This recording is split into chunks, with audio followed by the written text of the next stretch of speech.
Yeah, Coach, just looking back at last night's game, just wanted to ask you what you saw in terms of the film. And just in the second part of that is, at the end of the game, when Chris got called for the offensive foul, I thought you might go to a challenge, and you didn't. Just maybe explain the thinking of whether to take the challenge or not take it. That whole segment is all on me. Maybe I could have challenged it. Maybe I could have called a timeout.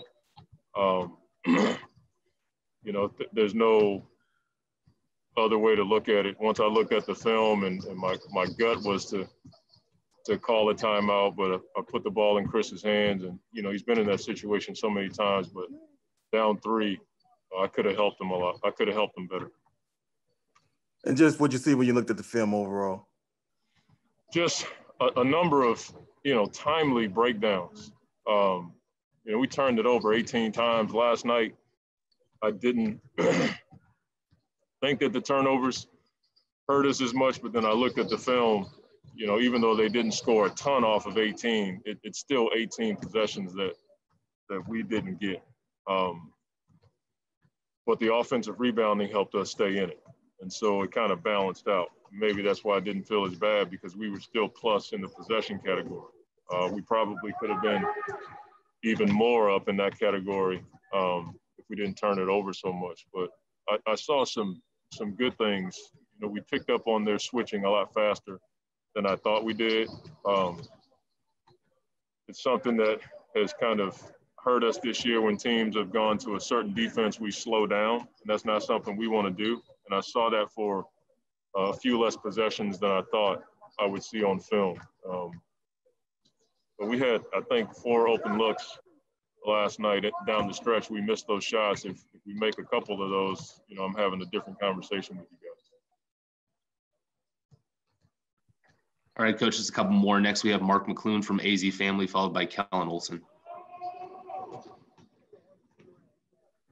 Hey, Monty, the dunk from DeAndre in his game last night, I know you said that he played awesome last night, but the dunk specifically, I know there isn't a metric for anything like that, but how do you equate kind of the energy boost the team got from that, and how much do you challenge him to kind of, replicate that against Houston? I mean, that's all he's been hearing for the past week, about being more ferocious in the paint, from me and his teammates. I'm sure he hears it from his friends. He's so talented, so big and strong. We feel like he can dominate in that way. And if you just look at our bench, when DA dunked the ball last night, our bench was ecstatic. There was a bit of elation in that moment, because they know what he can do, and now he's raised the bar. We want to see it every night when he's in the paint, tear the rim off the hinges, and make it a common thing for him and our team. All right, Coach, final question comes from Kellen Olson with Arizona Sports. Hey, Coach, with Cam in the starting lineup, you mentioned pace being a thing. You had him running around a bit more than Jay, and he ran a couple two-man games with DeAndre as well. Watching the film back, did you like what you wanted to see in terms of, like, the stylistic change?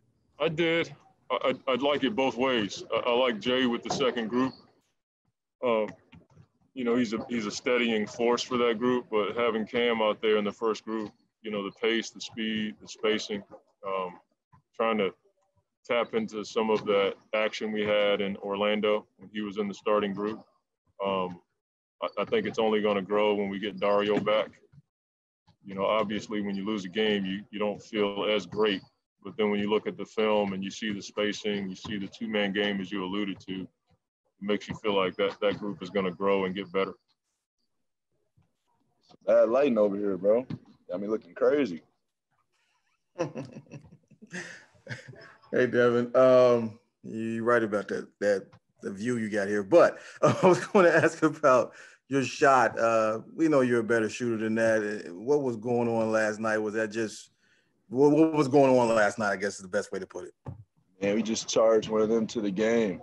It was a tough night. Obviously, that didn't sit well with me or anybody in this gym. But there's nights like that. Obviously can't do anything about it now. Losing any game in this league is tough. Letting one slip away in this league is tough, especially at the expense of the way that we play. But you know, we have another one tomorrow. That's my main focus now. So we just got after it in practice, and we're ready to go. Wanted to follow up. I didn't know if this was even in your mind at all. Last time you guys were in Memphis, when we all found out about Kobe, were you even thinking about that as you re-entered that gym and been in since that happened? Yeah, we spoke about it, you know, a little bit. And you know, the year was tough. I think that was about a year ago, close to this date. But yeah, you know, thoughts were going through my head walking into the arena, but you know, it's just tough. All right, next up we have Kellen Olson with Arizona Sports. He'll be followed by Mark McClune. Hey, Book. Coach went with Cam in the starting lineup. He mentioned pace and spacing being two things. What'd you think of the look out there last night? I mean, Cam gives us that dynamic. He spaces the floor very well. He opens up driving lanes for us, and he opens up roles for the big fella, which you seen last night. Him catching a couple lobs and getting a few dunks. So it was trying to space the floor out, working with different lineups. Obviously, Jay is still a priority for this team, and we need him moving forward. And he played very well last night also. But yeah, I think we're trying to find it. We didn't have much training camp time, so you know we have 8 to 10 new guys here. You know, trying to get it together. Next, we have Mark McClune with AZ Family. He'll be followed by Dwayne Rankin. Hey, Devin. Monty said earlier that all Deandre's been hearing the past week is be more ferocious in the paint. How much have you been, I guess, giving him that message and practicing into the locker room? What did you think of his reverse spin dunk last night and the reaction afterwards? Yeah, we've been on him. I think it's been some footwork things, and him knowing, you know, how dominant he can be, you know, and I think he's seen last night. I think last night was turning the page for him and noticing, you know, what he's capable of, and just finding the space in the rolls and be able to catch and finish and throw lobs. Not only is that going to open up or make the game easier for him, you know, I think that's going to give our shooters, including myself and Chris, you know, a lot better looks with him being such a presence down there. And, you know, he's a force. You know, I think you see teams, they had to double him later in the game once they realized, you know, he was using his body and using it well. All right, next up is Dwayne Rankin with the Arizona Republic.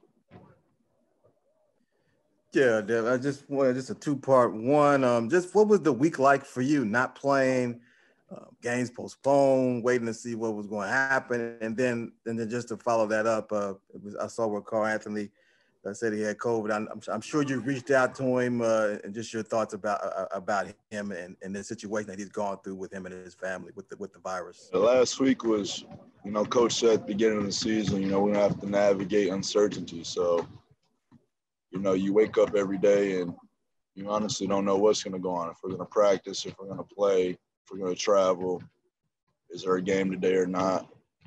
But, you know, you just have to stay locked into, you know, whatever happens. Whatever's presented to us, you just have to come in with the right mindset.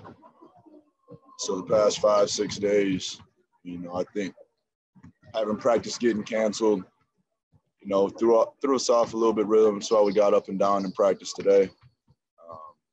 But we'll find it. You know, every team's going through it. We're not the only team that has to deal with it. So there's a lot of uncertainty, a lot of not knowing what's going on. You just have to take your day to day. As far as Carl, yeah, I reached out to him, and, you know, my prayers are with him and his family. It's obviously been tough for him and tough for a lot of people. So, you know, we're taking it seriously. And, you know, his health is my priority. His health of his family is my priority. And my thoughts and prayers are with them.